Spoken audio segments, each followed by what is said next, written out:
name is Lin Zhu. So in Chinese, actually, we do the last name first. So in Chinese, you will call me Zhu Ling, actually. But I am a professor of practice in Chinese in the Chinese language program at Tulane University. I came here last year, so I'm pretty new. Today's presentation is about reading and writing in second language Chinese. But this presentation really can be applied to all foreign languages. So today I will focus on specific task design. I will show you 3 different cases that facilitate readerly writership. And you might ask, what is readerly writership? And I will discuss more about this concept in details later. All right.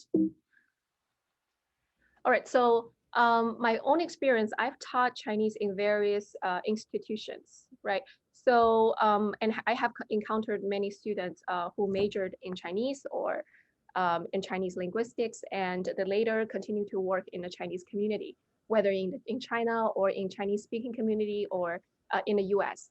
And whenever I talk to them about their experience encountering Chinese in the written form, I do notice that there's always some sort of gap between their real life and their training regarding reading and writing in school. So here are some quotes from 2 of my very good friends who are currently working in China right now. And I asked them about their experience encountering like written forms of Chinese in their daily life and in their daily work. So one of them, his name is John, and he is 40 years old, working as a director in an international school in the city of Nanjing. So I asked him about his daily experience dealing with written forms of Chinese. And he responded that he sends text messages via WeChat, which is the #1 most popular texting app, primarily in mainland China. And he also used emails a lot in his work. So he got a degree in Chinese language and Chinese linguistics in America, but he admitted that his school training is all formal, and he only learned the formal proper grammar at school. So he thinks that a lot of the communication in his daily life right now actually did not appear in his previous Chinese classrooms in the US. Another of my friend, his name is Kyle, who's 34 years old. He's working as a content manager in one of the biggest IT firms in China. So when I asked him about his experience, he responded that at work he types very often, and him and his colleagues communicate frequently by written means, including online chats, emails, and outside of work, he and his friends and colleagues primarily use WeChat to communicate. All right, so together with those responses from people who work in the target language community, I've also personally used various textbooks in my teaching experience. So with the review of some of the mainstream textbooks on the market right now, I noticed there are several issues regarding the design of reading and writing tasks. So let me give you an example. So this textbook is integrated Chinese. This is the #1 most widely adopted textbook used in North America, which was adopted by my previous employer, University of Mississippi. And it is also the book we adopted at Tulane several years ago before we switched. And one of the writing prompts, let me show you an example from this textbook. One of the writing prompts goes to write a brief essay on the following topic: what I look for when shopping for clothes, and ask students to talk about their preference and criteria. So when I saw those type of writing prompts, I just couldn't help but think about several questions I have. So first of all, who will be reading this kind of piece of text, right? Like in real life, who is going to read a person writing about his or her criteria of shopping for clothes? And also, what is the communicative purpose there? Why do students compose such a text? And how should students start to compose without knowing the writing platform, right? Are they supposed to handwrite or are they supposed to type? So upon my conversation with the American friends and also the review of mainstream textbooks, there is another reason why I think this issue of decontextualized reading and writing tasks are so prevailing in the field of second language Chinese. So as you all know, some of the Chinese characters are pictographic scripts. So here is an example. So this is the character for mountain, shan. And as we can see, it is like a simulation of the actual object of mountain. And but those kind of pictographic scripts are very limited in Chinese language. With the simplification of Chinese characters decades ago, and there are lots of types of Chinese characters, many scripts in Chinese actually cannot be guessed simply by looking at the forms. So for example, so if we look at these three characters, it doesn't give you any clue on what they mean or how they are pronounced. So this is actually pronounced as biang biang mian, which is a very famous noodle in northern China. So this very unique script and speech relationship in Chinese writing just requires scholars and teachers more emphasis, whether in teaching or research, on literacy development. So basically how to recognize and produce characters rather than writing or reading as a social activity.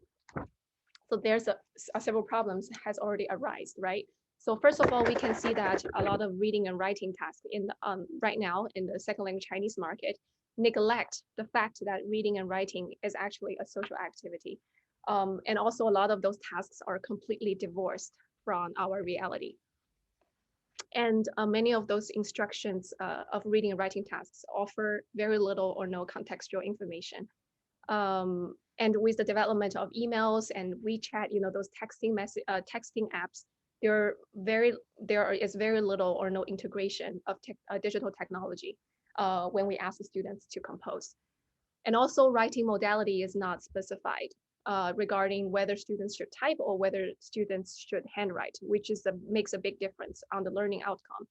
And also a lot of writing tasks do not integrate other skills such as listening or reading as in our real life.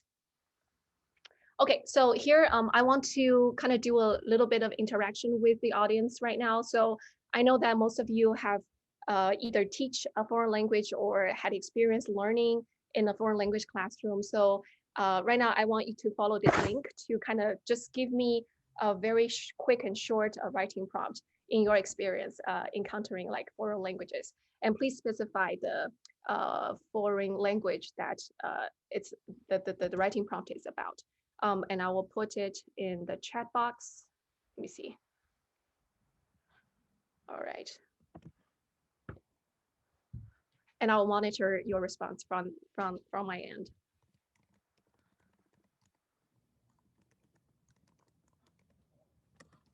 If you can think of any writing prompt that you have encountered in your previous learning or teaching experience.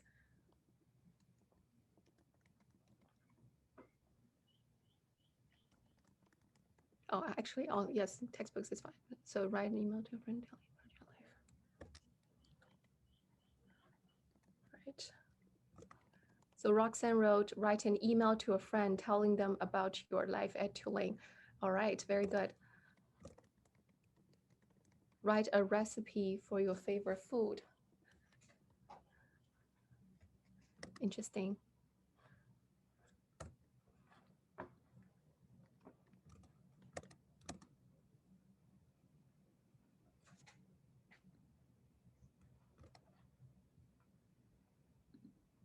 So in French, you want to invite a friend to a party, indicate all necessary information. Very interesting.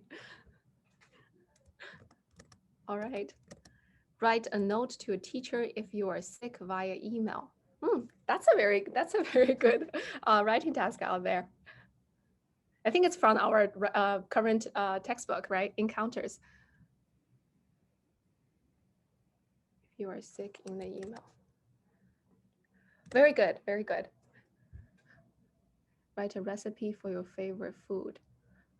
Right. So as we can see, some of those writing tasks, it actually includes the readership. So who is going to read the text, but some of them actually do not have specific information about the readers or the writing purpose.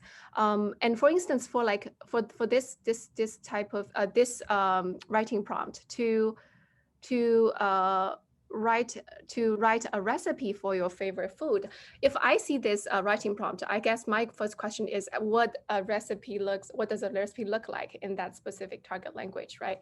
So and that is also an issue that's very prevailing in Chinese reading and writing tasks, that a lot of tasks that they ask you to do, they don't provide you a sample composition. So students have no clue how to to start to compose for this essay.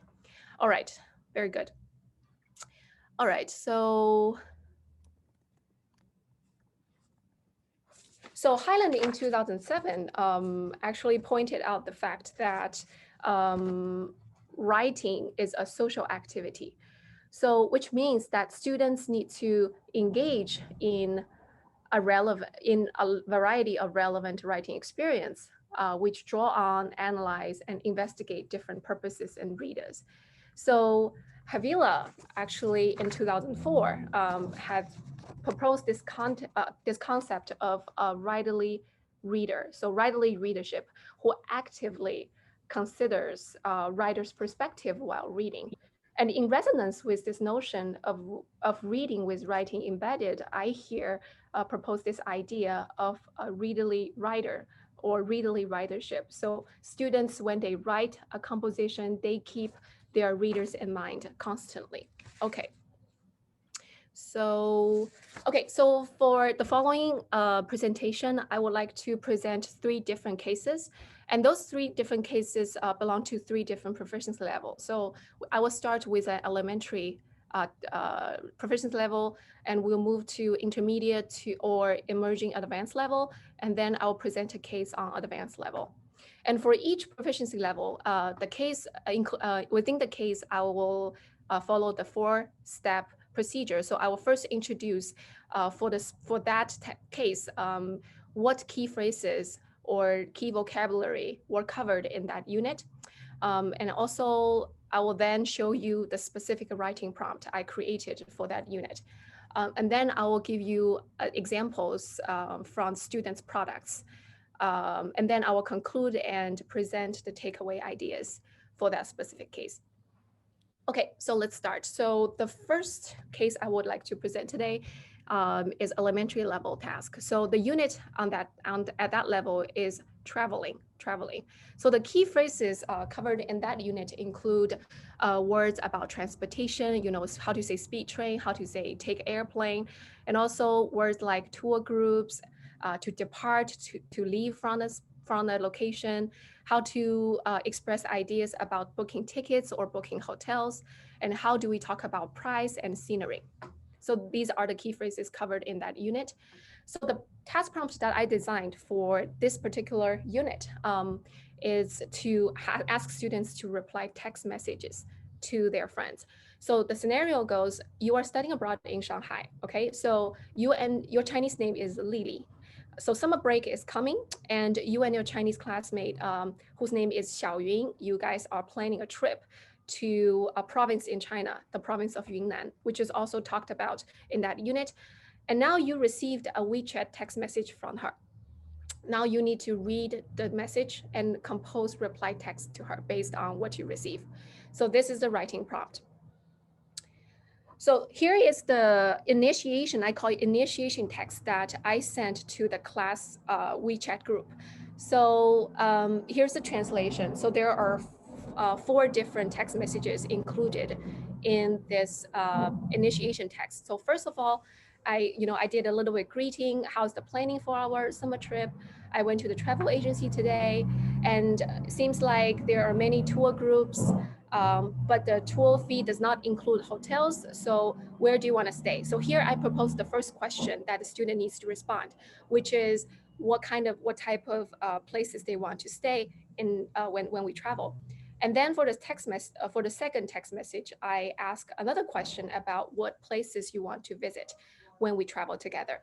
And then for the third text message, I then ask about where do we want to depart from Shanghai, or to meet in a city in Yunnan. And then I add this little note, miss you, with the very commonly used punctuation when Chinese people text, is right here. Okay. So let me show you a student product composition here. So this student, so he replied the text message one by one. So for the first one, he wrote, so let's live in an Airbnb and we can make friends because we can make friends with strangers. All those red words are directly related to what we covered in that unit. And then for the second text message, he wrote about, oh, I want to go to places where we can taste the local cuisine.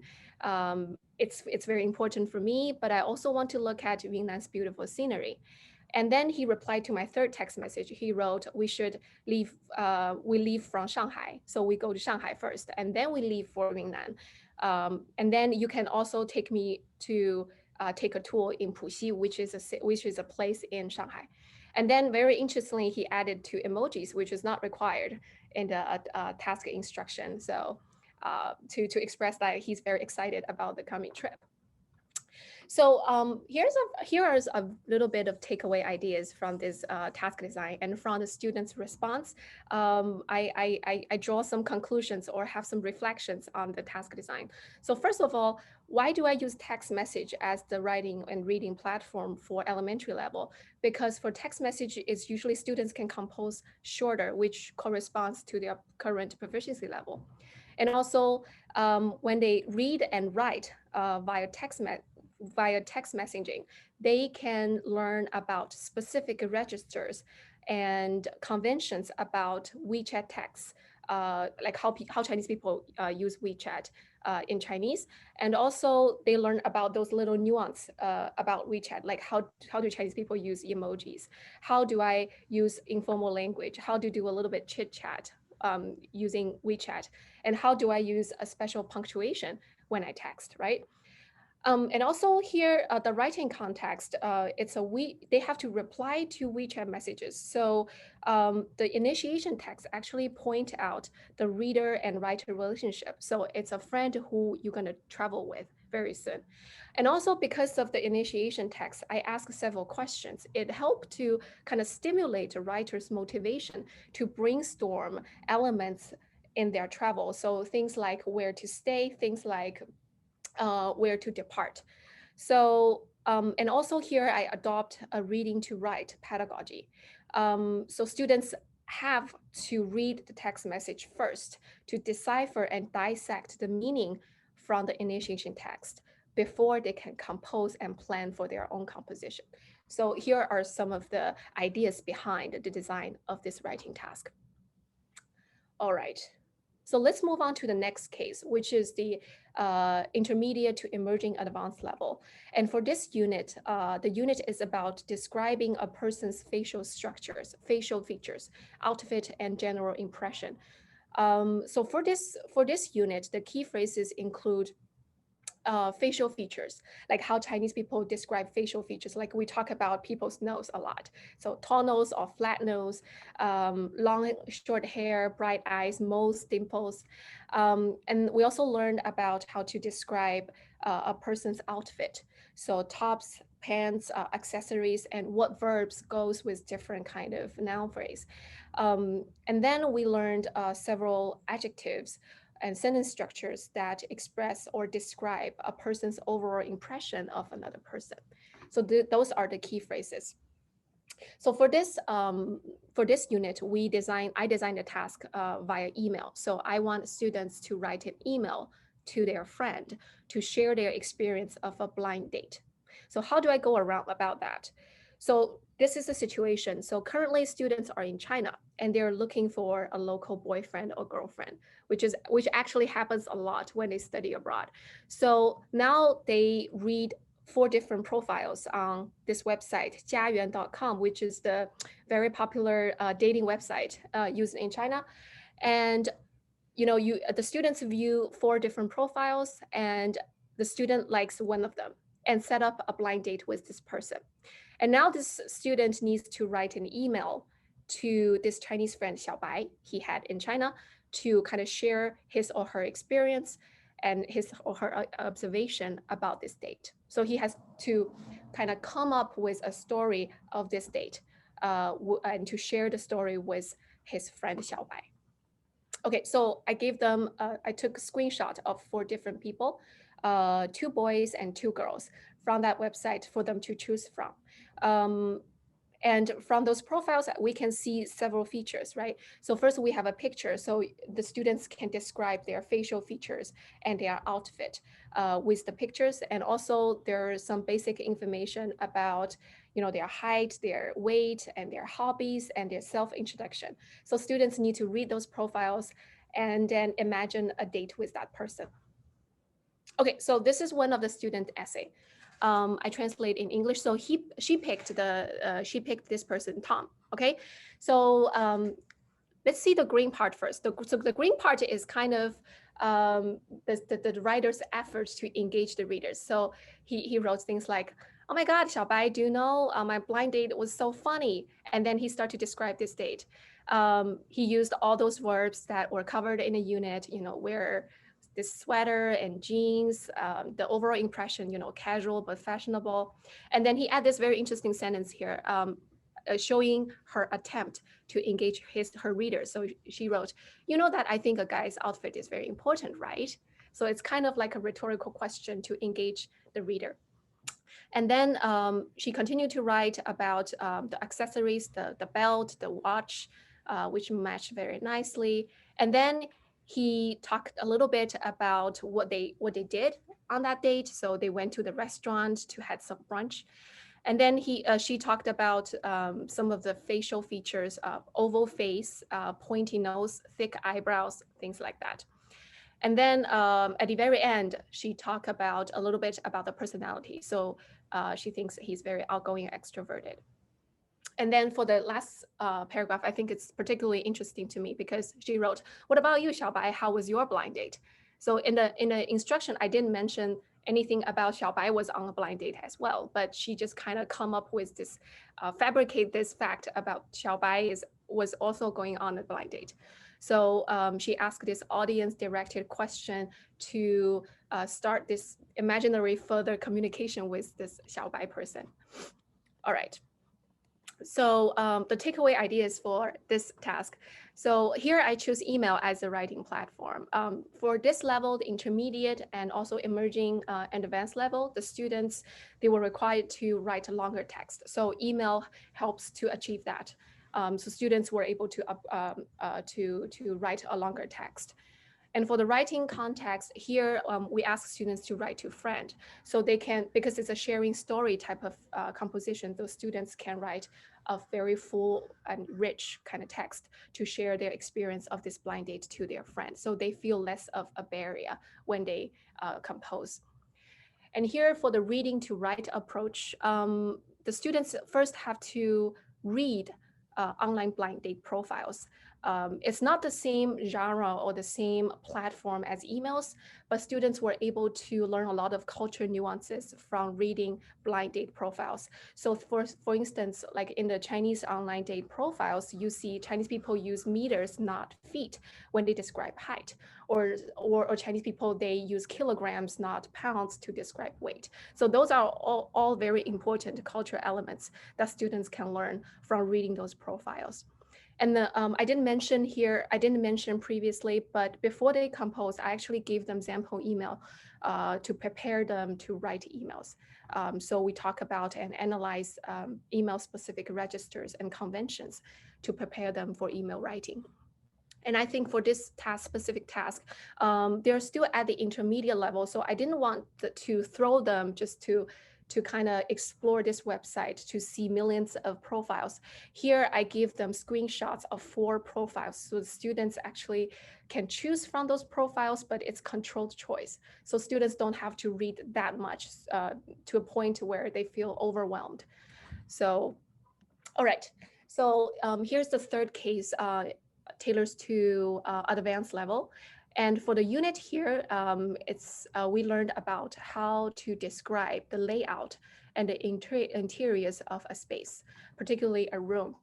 So the key phrases include things like noun phrase related to the interior of a house, like how to talk about different types of rooms, furnitures, and appliances. And also we covered the description of colors. So how do I talk about the color tone? So warm color, cold color. and how do you go about talking about your impression of a space. And the last section is the most important structure for that unit is we talk about how to compose structured sentences to talk about placement of items in the room. So we will learn sentences like on the desk piles up a lot of books, things like that. So for this unit, I designed also an email task. So here's the scenario. So you are planning a trip with your Chinese friend. His name is Zhang Yiming. You're gonna go to Shanghai over Christmas. So Zhang Yiming is an international student at Tulane. So both of you are traveling to China together, and you are responsible to find an Airbnb to stay in Shanghai. So the students need to go onto the website of Airbnb in Shanghai to do a little bit of research on the places and email Zhang Yiming to inform him of the place that you choose and kind of describe this place. Oh, sorry. All right. So first of all, they have to read a very short initiation email that I composed from Yiming to the student. So he wrote about, from the initiation email, he wrote about, okay, we're gonna leave from Dallas to Shanghai. And then he proposed this question about hotel. Let's not stay in hotels. I saw a lot of places on Airbnb. So why don't you, take a look and see what you like? And then he gave this parameter about the budget. So he said, our budget is not much. It's $150 a day. So some detail here to let the students to keep in mind when they compose their email, when they choose the places. And then he ended the email saying, oh, let me know you find one and I can take a look, things like that. So students read this and then they have to compose their email. So here's one of the students' product. So the student pseudonym JJ. So he wrote, thanks for the arrangement. I also want to go sightseeing with you in Shanghai. So the first sentence, again, it's an effort to engage the readers, to directly respond to the elements in the initiation email. And then he said, I found this beautiful hostel in the reservation area. And then he listed the price and also wrote, which is within our budget. So from this sentence, we know that he read the initiation email correctly and he responded to it directly. And then he gave this very detailed description of this apartment, about this Airbnb place. So he talked about the color tone, the decor, and then gave an overview of the different rooms, 4 rooms. And then he gave specific information about the items in the room. So there's a TV hanging on the wall. He used all kinds of verbs and noun phrases to structure the sentences. In front of the wall, there's a sofa and a small nightstand.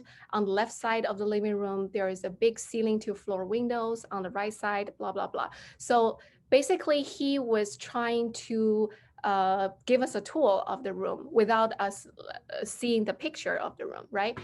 And then he also talked about the kitchen. So he said it has all the appliances in the kitchen, so we can cook a lot of things. So you can also see this house. And then he provided the link to that Airbnb place. For the last paragraph, he made an effort to kind of engage the reader saying, oh, do you like the place? If you don't, we can keep looking, things like that. So I click on the link for his email. And then here is the place that he chose in Shanghai, which is, I think, is absolutely gorgeous. And the interesting thing about this email is the description of the interior of this room exactly corresponds to the pictures. So the student actually really researched or investigate the interiors and write that description. I think he did a very good job. So this is the Airbnb place in Shanghai. So the takeaway ideas for this particular task, again, I use email as a writing platform because students were able to compose longer text. And I also gave an initiation email here so that it contains a lot of information about what the writing purpose is, communicative goals, and reader-writer relationship. So for instance, in the initiation email, the person addressed the student bro. So we know that the students, they are like very good buddies, very good friends. And also the writing context here, I ask students again to write to a friend because students feel less of a barrier when they write to friends. especially for our college students, right?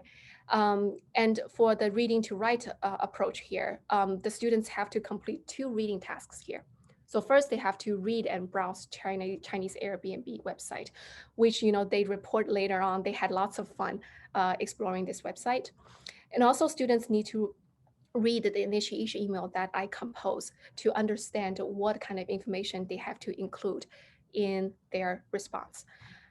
Here, unlike the previous email task, I give them more individualized choices. I didn't screenshot several apartments for them to choose from because they are at a higher level. So students, they were able to explore a little bit more. So they can choose any kind of Airbnb place that they actually like and write about it.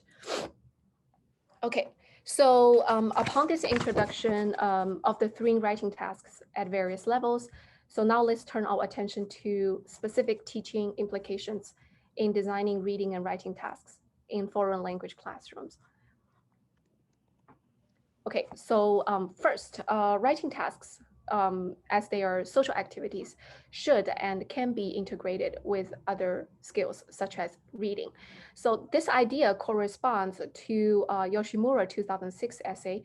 Um, the argument is that anticipating writing during the reading process actually benefits writing because it helps to divert readers' attention to part of the text that help readers' future writing. And Hervela 2004 also suggests that reading text prior to writing because it supports meaningful input. So when learners read some kind of text and respond to it, they are more keen on the specific details on the writing task, such as important phrases that they can borrow from, or text structures, or genre-specific conventions, which helps them to better prepare for their future writing. And secondly, I believe that contextualized reader-specific writing tasks can help students to feel less of an obligation as they complete the task. So I interviewed some of my friends, some of my students after the semester, and some of them reported that completing this traditional decontextualized reading and writing tasks make them feel like a divide between students and teachers because they feel like they were simply passively responding to the writing prompts just to get credits from the teachers. So therefore, this sense of relatedness, I believe we should take into consideration when we design a reading and writing task. So in other words, I believe that writing tasks should relate to real life, and students can actually feel related to what they read and what they write. So previously, I mentioned this email task about informing friends of an Airbnb apartment. So this is an example that students could not only incorporate and recycle what they have learned, but more importantly, to think about this task as something relevant.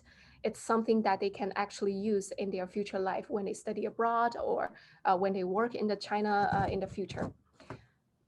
Okay, and also whenever teachers design a reading writing task, they need to include detailed contextual information, I believe, regarding the purpose, things like communicative goals, audience, and a specific reader-writer relationship.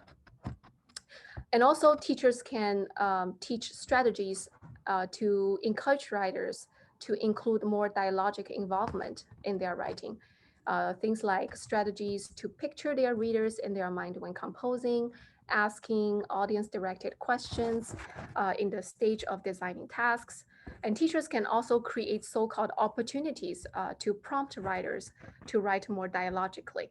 So for example, in the initiation email, if there is one initiation email, teachers could maybe include some questions or scenarios that require writers to respond and to feel engaged.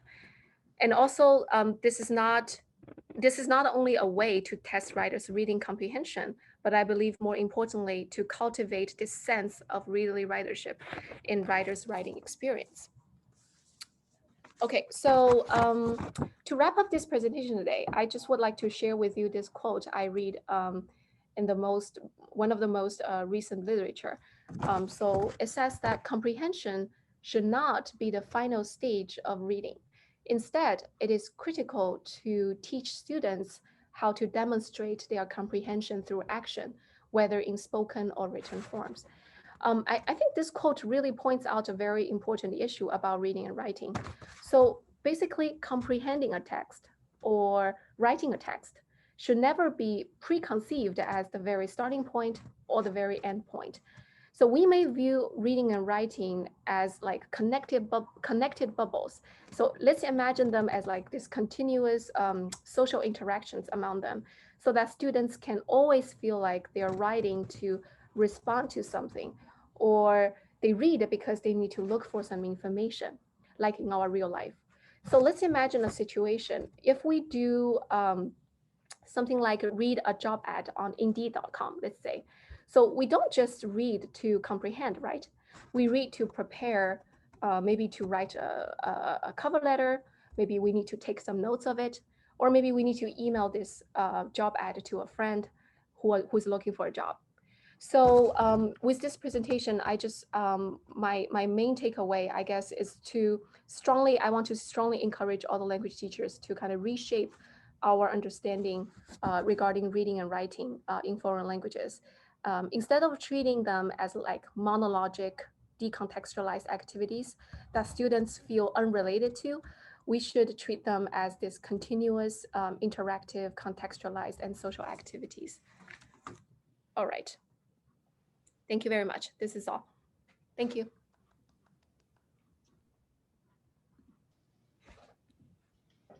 Thank you, Lynn. Thank you.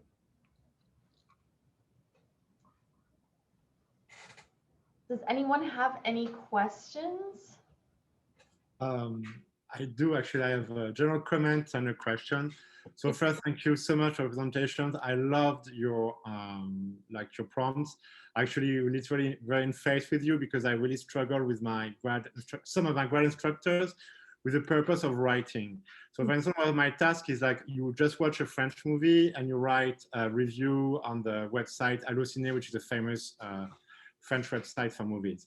And it's at the end of a unit on relative pronouns. And then they said like, well, we should maybe tell them to use relative pronouns when they write a review. I said, but in real life, I said, hey, how was your movie? Please use a relative pronoun when you answer. So the thing is like, we really have to not see writing as an excuse to practice grammar, which is most of like the commercial textbooks I've found, but really like, try to have them think of the linguistic tools they need, the sociolinguistic tools as well. You talked about formal and informal. So my question then follows from that is, how do you structure your activity to work on those aspects? Do you just give them the prompt, or do you just talk with them, or do you have like a series of questions to prepare them for the prompt? Right. So usually if it's a new platform that they are going to write on, things like an email, if it's their first or the second time they write an email, I always give them a sample email to analyze first in class together. And we will do a lot of scaffolding activities before they start to write an email. And I do notice that if we don't give them enough scaffolding, the students write all kinds of very strange things in their emails, maybe like it's like an English translation to a Chinese email. So I believe that scaffolding is very important, especially for that particular genre or particular platform. We do have to prepare them very nicely before we ask them to write. Another thing is that also like if we have initiation emails or text messages, we can spend a little time to learn about the details a little bit, maybe just to scaffold them on those information first before they respond. Because some students, if they don't read very closely regarding the initiation materials, then they give off-topic kind of response when they compose. So I think that's also very important. And Charles, I think you raised a very good question back there. How do we incorporate grammar points and writing tasks? For me, it's always a struggle. I'm teaching a 3,000 level class this semester. So what I do is I try to view the unit as functions. So if this unit, we might talk about different grammars, but if I look at this unit, I think about what kind of functions this unit serves. So if this unit serves the function of describing a person, I think it helps. It's easier for me to come up with a writing prompt that can serve this function. And at the same time, they can use the vocabulary and important structure in that writing prompt. Right. So yeah, just like yeah, just follow up to what you were saying. So my strategy is like we have a brainstorming about like the linguistic features that they could use before writing, because the thing is like it's often linear. So I mean, for instance, like the subjunctive, maybe you've heard of that, is like kind of challenging in Romance languages, and also like the use of pronouns. So I always say which aspects that you could use to really have to improve your style, because at the intermediate and advanced level, I consider it, and I think it works pretty well, just really to have this brainstorm of like have this minute of meta-linguistic awareness before they write with other, meta-linguistic, but yeah, that's, and also with same thing with vocabulary, like, have an associogram where they can give like, specific words, but yeah. Right. Very good. Very good. Yes, Lily.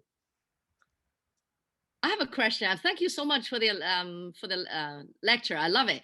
I think, what I'm doing, I should follow your model without even noticing, because I wrote, I don't know whether I can share my screen. The very past unit test, unit 16, I asked them to write a letter based on the little phrases we learned in the class using the Chinese, the English, and the Chinese, and the word bank, the top of the dorm. So what I say. So I say, so I says here, I said, write letter 1. So I have a picture of that guy. And then say, you are writing to your friend. You got his dress from Chinese exchange program. You want to connect with him. So you're going to ask his college name, his major, classes you're taking, your favorite class. And then I ask him in Chinese, the 拼音，你是哪年高中毕业的？你上过什么大学的什么课？ So what I'm struggling here is I asked them, because I put it during a writing exam. So I said, do not type it, write handwriting.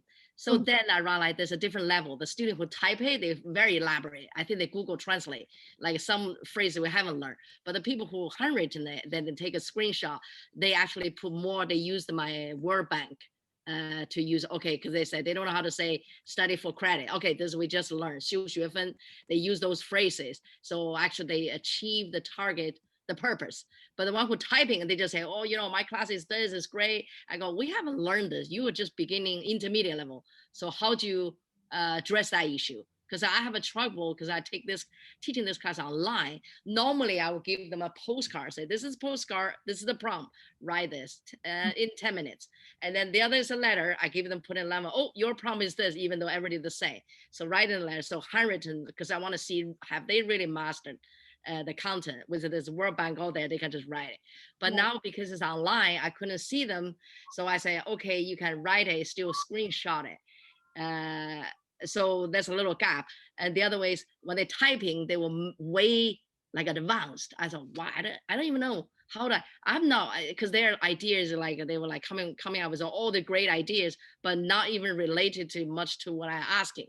They said, you want me to see a writing is 20 points? I better put so much effort in there. So how do you stop student do that? So, but thank you for your guidance. I thought I'm in the right track, but just that I have an issue. I thought, how to make sure they really master the language. Yes, thank you. I think first of all, thanks for the question. And I think first of all, there's a big debate on whether we should ask students to handwrite characters or have students to type. So personally, from my teaching experience, I believe for the first year, we do have to encourage handwriting because students have awareness of the structure of Chinese characters when they handwrite. So they can have this implicit knowledge of Chinese characters as they practice.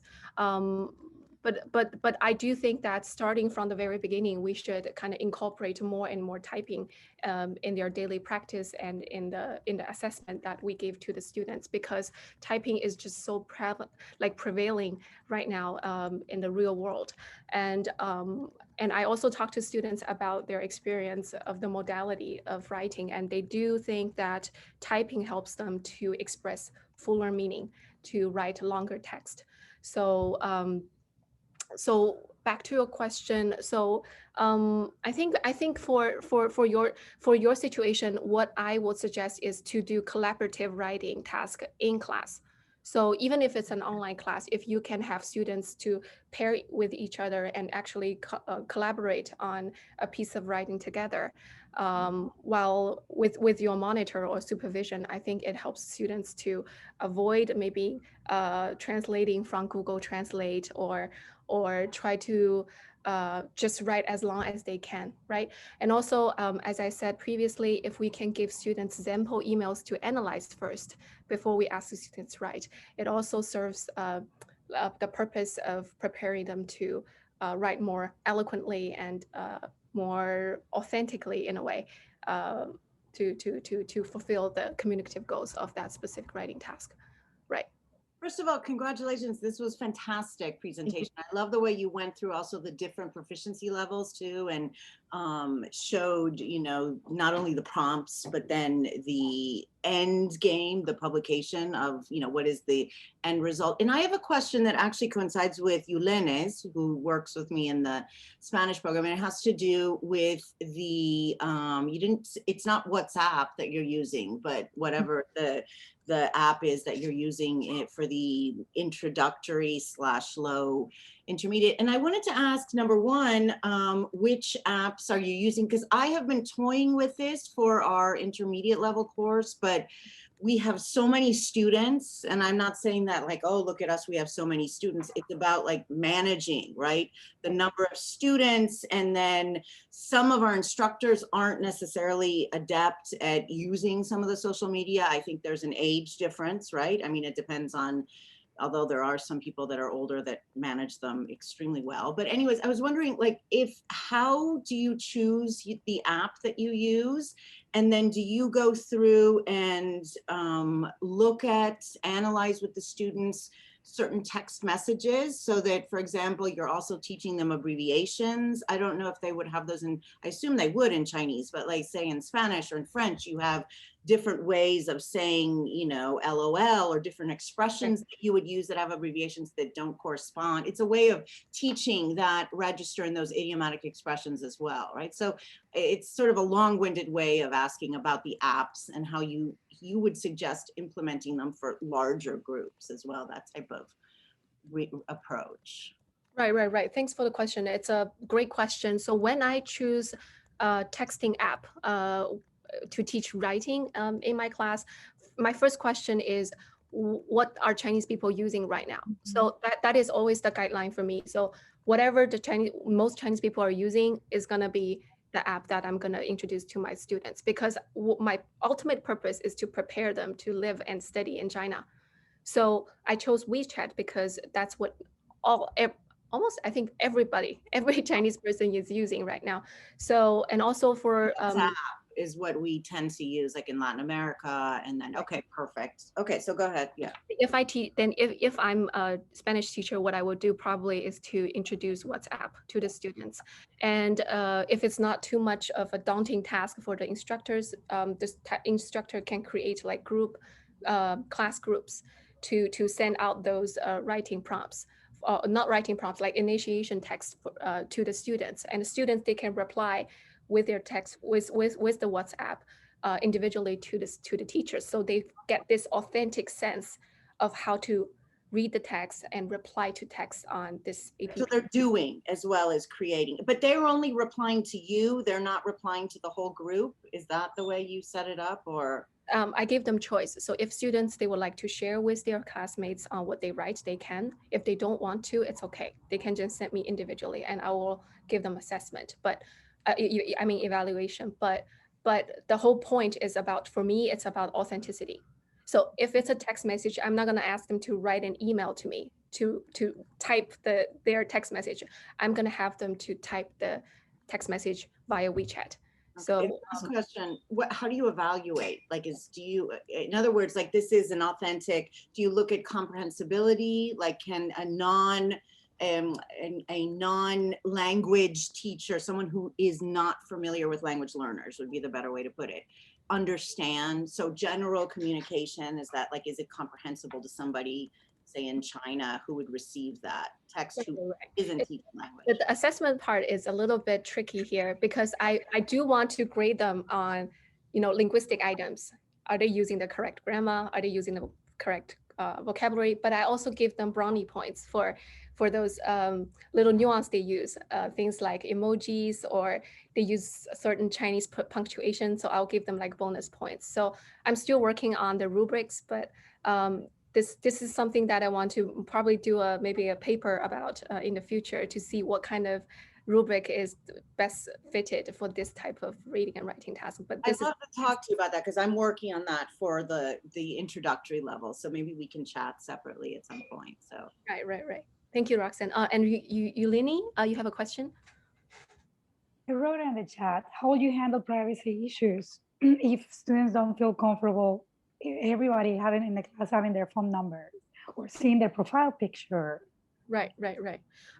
So the privacy issue, it hasn't come up yet, but for the WeChat, for instance, the students can always choose to not put on any profile picture or not to include any of their information, personal information in their account information, things like that. So and I always tell them, if you feel uncomfortable doing some sort of task, you just let me know and we can figure out alternatives. But this issue hasn't appeared yet. And I feel like students, they were very happy to do this WeChat project. They like to kind of share, and I know that between students, they share emojis with each other. If they find something interesting or something funny, they want to share with each other. So yeah, so so far so good. So if it comes up, then we'll figure out something to do, I guess. Thank you. Yeah, I think we will have to figure it out with WhatsApp, because with WhatsApp, you can see the phone number of the person. There's no way to conceal that information. But and it will come up with whenever you have 1,000 students. So it's something that we do need to, like, by working, and that's what's kept it at bay, right? Because there are privacy issues, like not forcing a student to use social media platforms or share, like on our class lists, right? They can have all their information remain confidential. And we have many of those students in our classes. So it's something to think about that, yeah, before, because then you have an alternative assignment, but they're not getting the same authentic experience, say, that you're designing for the rest of the students. So it's just something to keep in mind. This might not work with WhatsApp specifically, but I've heard for the social media question, students having the option to create dummy accounts that aren't their actual real, Instagram is an example. You don't want to share and perhaps the professor too doesn't want to share their actual Facebook page, their actual Instagram account. So what they do instead is create a secondary one that they use for teaching, or a secondary one that they'll use for their courses, and then it's just the course related stuff. Right. That's an option. I don't know that would work specifically. I don't know if it'll work on WhatsApp. Like, I've played around with that, and I think Charles has too, with Instagram, in my own sections, and you can do that. I just wonder with I guess maybe we can look into if you can create a profile on WhatsApp that, has no connect. I don't know, because you need a phone number that's connected. So we can look into that. Yeah. Oh, yes, Lily. Yeah, just one question. I think when I taught the student like heritage Chinese, 2 students they blocked by WeChat. So they never be able to come. So they had to do alternative. They said, oh, they never accept me. I thought, be careful what you say. So the other student, I think it's like a student, 6 could be able to do the work, but the 2, they couldn't get to the WeChat. They said, I don't know what I said. They reject me, blocked me. So I thought, oh, so I don't want them to more attempting to do the WeChat. So end up they don't have the WeChat. So then, yeah. Right, I think that happens sometimes, that there are some like technical issues related to the specific platform. And I do think if that happens, we can maybe use the alternative, like we can use WhatsApp for students to text. So if there's no other ways, right. It happens to me before as well. Yeah, thank you. Thanks. Is WeChat used in China primarily, or is it also in like Asia? Where is WeChat used? So mainland China, definitely, it's like number one chatting app, and also among a lot of Chinese communities in America or in other countries, they also use WeChat a lot. Mm-hmm.